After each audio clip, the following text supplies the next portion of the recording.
Hello everyone and welcome back to Black Ops 7. In this video I'm going to be kind of giving my final thoughts on Black Ops 6 and the year that was Black Ops 6, and then I'm going to jump into Black Ops 7.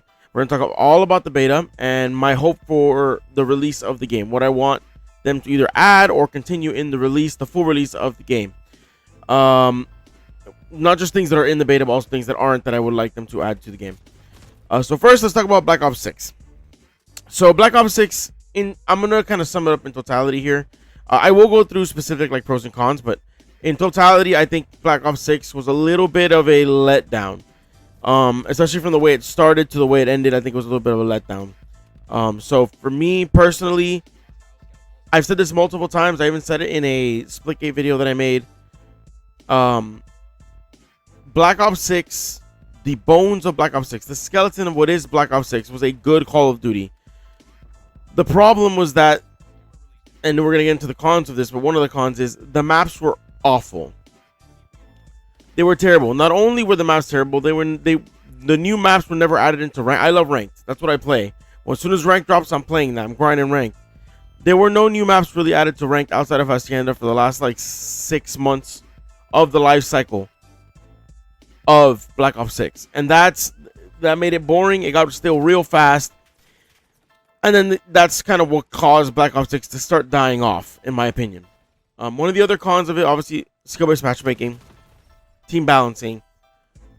Whenever you have skill-based matchmaking in Call of Duty, it makes the game not fun. Not for the reasons that most people think. Most people think that the higher skill players, the above average players, don't want skill-based matchmaking so they can stomp on players that aren't good. And that's not true. The reason, at least for the majority of us, it's not true. The reason that skill-based matchmaking is bad for the game, in my opinion, is because there's no variance, there's no difference one game to the next game. It's all the same. It's 6 sweat lords, and you're using the same 2 guns every game, because if you don't, you're trolling, so you can't have the experience of really using other things. If you're like me and you do the camo grind, it can be torture at times with certain weapons, because every lobby is a super sweat lobby. So skill-based matchmaking just makes the game more fun in general, because you just, especially for the players who are like average to above average to higher than that, there's just no variance. You can't use, there's no variety. That's what I was looking for. You can't use like different guns, different perks, different setup. You can't use anything other than the meta stuff, because then it's just not, you're putting yourself at a major disadvantage if you use things that aren't meta. And that is, it gets boring because you're using the same things over and over and over and over and over again, and every game feels exactly the same, and that's exactly what you don't want in any video game.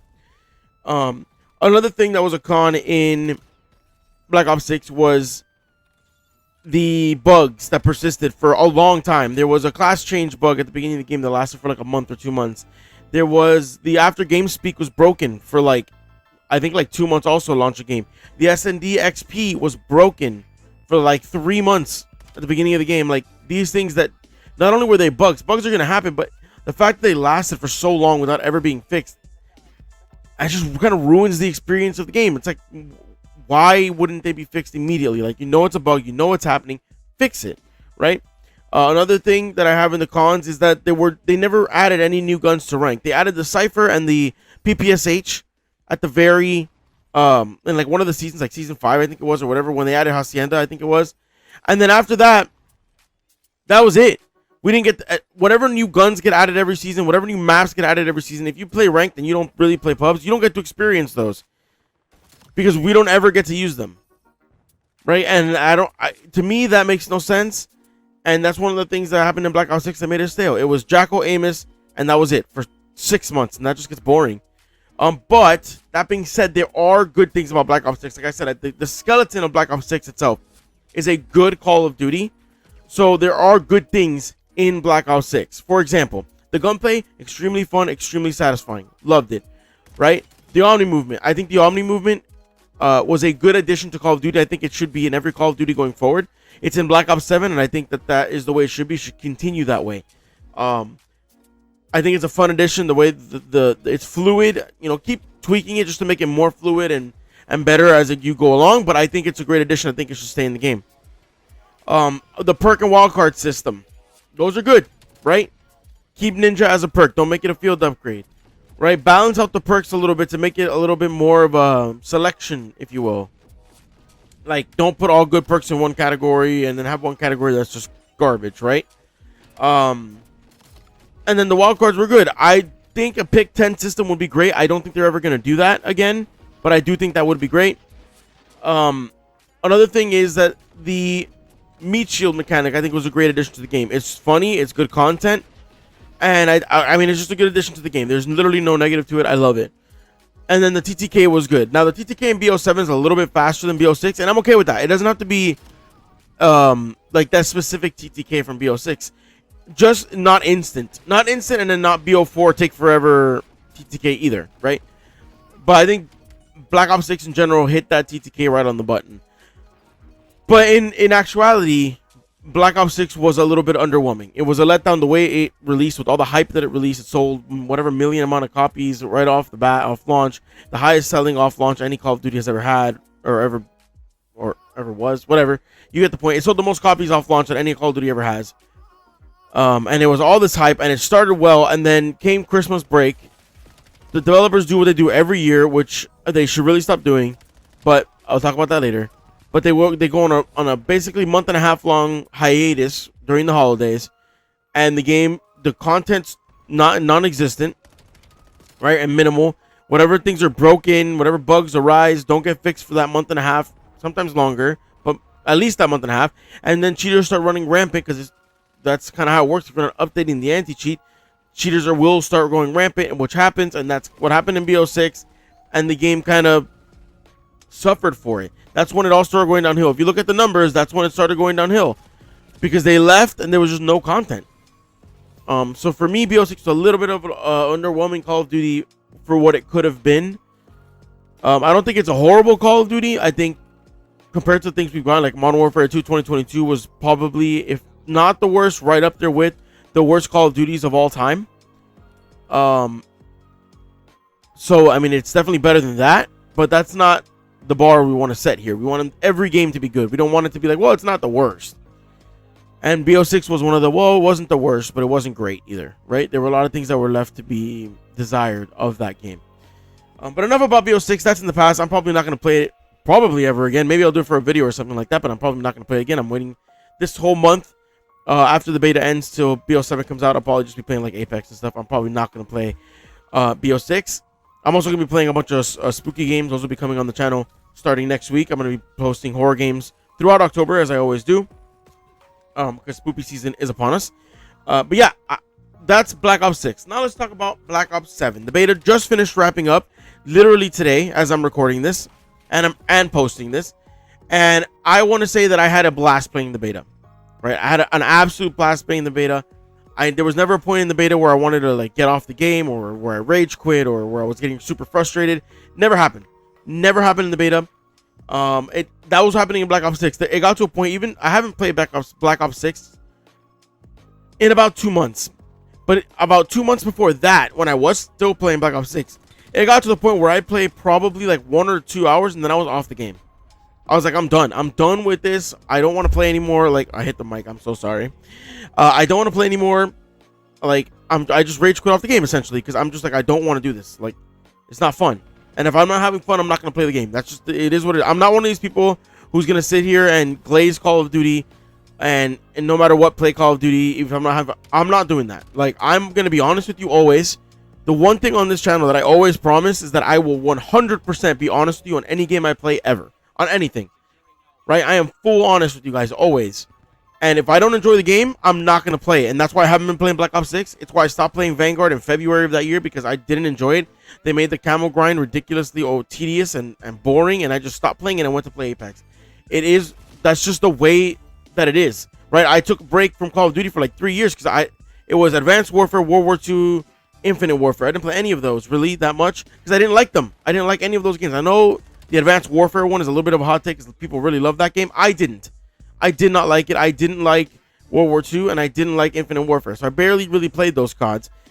And then during BO4, I did like BO4, but I was playing Fortnite the whole time. So like, I'm not a Call of Duty like purist or like a Call of Duty like D writer. Like, that's not me. I'm gonna be honest 100% of the time. If it's shit, I'm gonna tell you it's shit, right?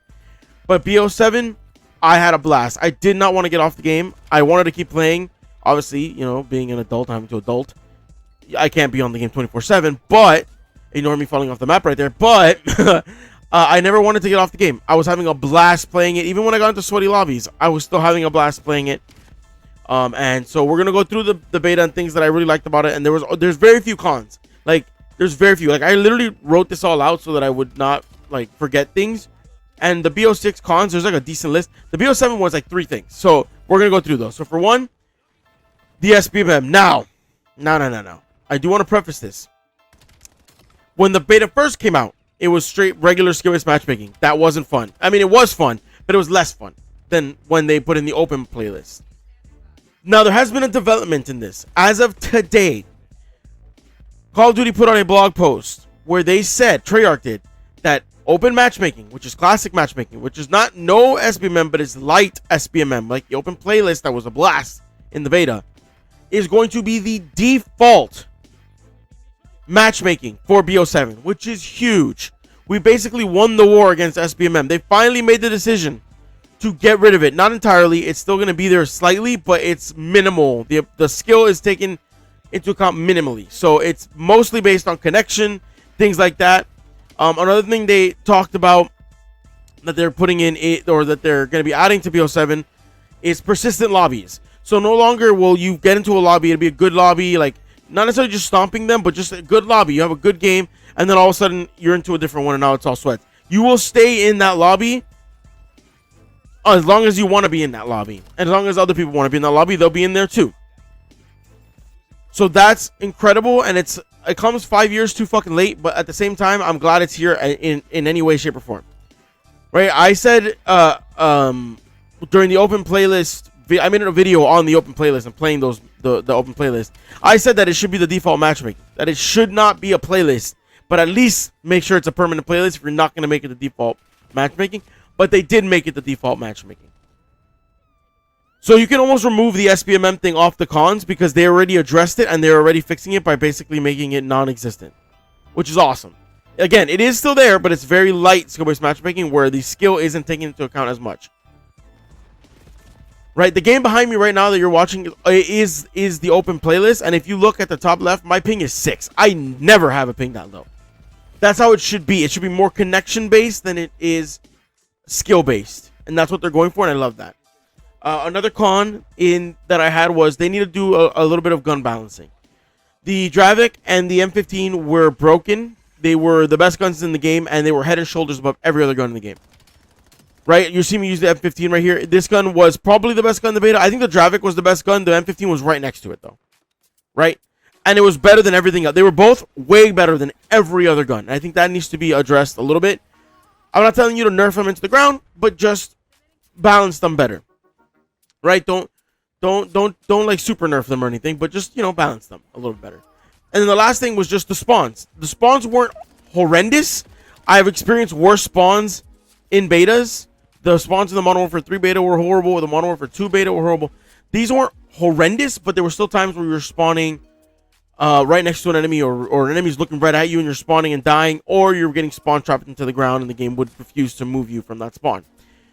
That they can address a little bit and fix it a little bit. I don't know if that'll be that big an issue in the real game, but or not real game, but in the full launch with the other maps.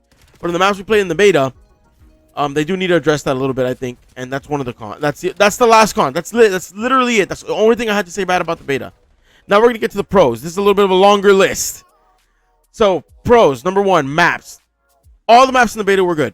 I didn't have any issues with any of the maps in the beta. I enjoyed all of them. I think the way that they were designed for the wall jumping was great. There were some that were a little bit smaller, but not super duper small. Blackheart, the one you're watching right now in the background, is I think the smallest one, and it's still not tiny. It's still decently sized. But they were all good. Now, we got, I think, 6. I want to say like 6 maps in the beta. There's going to be 16 at launch. We know 9 of them because we got those 6 in the beta, and we know that Express, Raid, and Hijacked are all going to be on their own release, and we know those are good maps. There's 2 that are going to be the 20v20 maps. So we'll take those out as well. So we know 9 of the 14. The other 5 maps need to be just as good as the ones we play in the beta. And it'll be great. It'll be an incredible, at least beginning of the game. Right? And we'll get into that in a little bit, why I say incredible beginning of the game. But at least the beginning of the game, the launch of the game, the first month or so, 2 months maybe, will be great. Because there'll be good maps. It's fun gameplay. Everybody's working to level their guns and get the camos. There's no skill based matchmaking. It could be unbelievably amazing. Right? The next pro, there were no noticeable / game breaking bugs. Right? There were little bugs here and there that happened. Nothing too crazy. Nothing super like that stands out in my head right now. But that can still happen during launch, and they need to make sure that they stay up on that and fix those when they do happen. But in the beta, they didn't even notice it, which is awesome. Another thing in the beta, there were no blatant cheaters, and there were minimal cheaters at all, right? I played a lot of the beta. There were 2 days out of the beta that I didn't play. It went from the 6th to the 9th. So that's 5 days of me playing the beta, and I played put a lot of hours into the beta. I ran into 2 people who were sus that I was like, these guys, I think, are cheating. But no blatant ones, right? No, like, holy crap, this guy's blatantly cheaters. When I was playing, at the end of my time playing Black Ops 6, a couple months ago, it got to the point where every, like, 4 matches or so, like, 1 out of every 4 matches, sometimes 2 out of every 4 matches, I'm running into a cheater, and 9 times out of 10, that cheater is a blatant cheater. Not one, like, where you're like, oh, that was a little sus, no, like, blatantly cheating. In the beta, I think like I said, I ran into 2 people who I thought maybe were cheating. I was just sus on them. I don't even know if they were cheating. I didn't report them or anything like that because I wasn't sure. And I'm not going to report people unless they're blatantly cheating, because I'm not going to report people who aren't cheating. But no blatant cheaters, which is great. Another thing that I liked a lot, the sniping was actually really good. It was satisfying. It was fun. It was a little more difficult to use it before the open playlist came out, because everybody was just using Dravics and M15s, and it got kind of like, what the hell is this? But it was still really fun and really satisfying, and snipers are good. Barely hit markers, like the way sniping should be. Another thing was that shotguns are good too, but they're not overpowered. Right? So the shotguns were good, the breacher was good, but not overpowered. It was just good. In BO6, the shotguns were awful, right? And that doesn't affect me as much as a ranked player, but in terms of pubs, I know shotguns are some of the like most commonly used weapons, usually especially when they're good. They were awful in Black Ops 6. Objectively, they were terrible, but in this game, they're good, but they're not overpowered, which I love. Another thing, a big point of discussion when they kind of revealed the game that active camo was going to be in it was, oh no, active camo is going to be overpowered. Active camo is not OP. It's good, but it's not OP. And I like that. That's the way it should be. It should be good, but not overpowered. And that's exactly where it stands. And that's the way it should be, in my opinion. The movement. They improved a little bit on the smoothness of the Omni movement, and they also added the wall bounce, and they added it in seamlessly, and I love it. It feels fluid, and it's fun to use it to like outplay other players or to hit trick shots if you're sniping and you take a wall bounce and then you try to shoot somebody. I think that the wall bounce was a great addition to the game, and it should be in Call of Duty going forward. I know they're going to take it out probably because they're going to make it a little less futuristic-y when they do like Modern Warfare 4, whatever. I don't know. In my opinion, I love it. I think it's a good addition. I think if you go to the next COD and they take it out, it's going to be not well received that they removed it, because I think people really do like it, and I know I do. Another thing, the streaks. The streaks in this game are really good. The score streaks are really good, as they should be.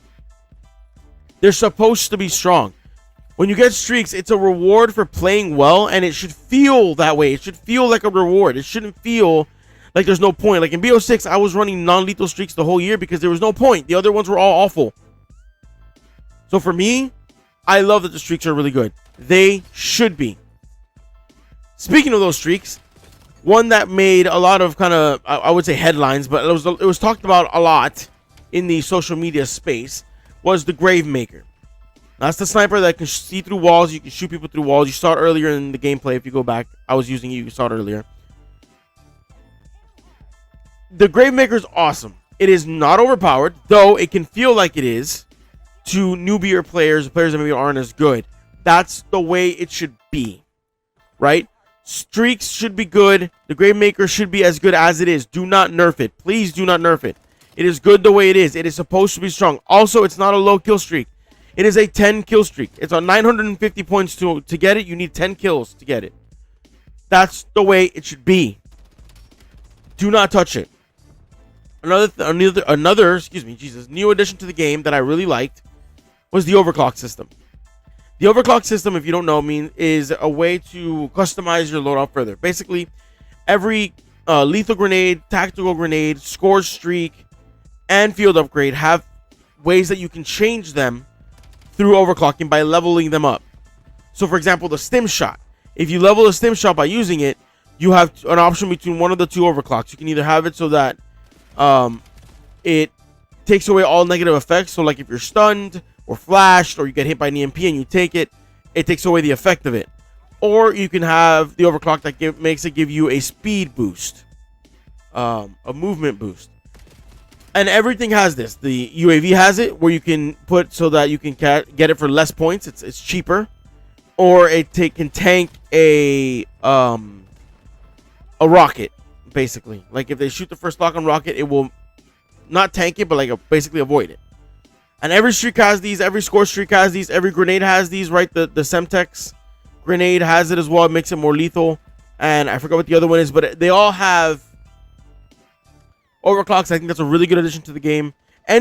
For like things that give you more customization to your loadout and more variety to your loadout, I'm here for. I do think that too many attachments could be a bad thing for weapons, but in terms of all the other stuff, the more customization, the better. And it's not a complicated system to learn. There's not a lot of options. It's pretty simple. It's very similar to like how in Apex, for example, if you know Apex, you have your upgrades for your characters, and you can choose one of the two upgrades every time you get an upgrade, and then it changes your character, right? It's the same kind of concept, but with your equipment, and I like it a lot. I think it's a W. Now let's move forward to the last thing that I want to talk about, which are the things that I want for the release of the game. Number one, nerf the Dravik and nerf the M15. I already said this, but I just want to reiterate it. Please nerf those two weapons. They are too strong. They're head and shoulders above everything else. But again, I'm not saying to nerf them into the ground, okay? Just even them out a little bit with the rest of the weapons. Don't do what you did with the Striker, for example, MW2. The Striker was the best SMG in the game during the beta in MW2, and they nerfed it so hard into the ground that it was basically never used again. It was used in the beta and then never again used. Don't do that, but just even them out with the rest of the guns, right? And obviously, we haven't seen all of the guns, so we don't know if these were the best ones and the other ones that we're going to get after are worse or better. We don't know. But from what we had in the beta, the weapons we had in the beta, the Dravik and the M15 were head and shoulders above literally all the other weapons. So just even them out a little bit better, balance them out a little bit better. Another thing, a ton of content post-launch, similar to MW3. MW3 was the best COD we've had in the last 5 years.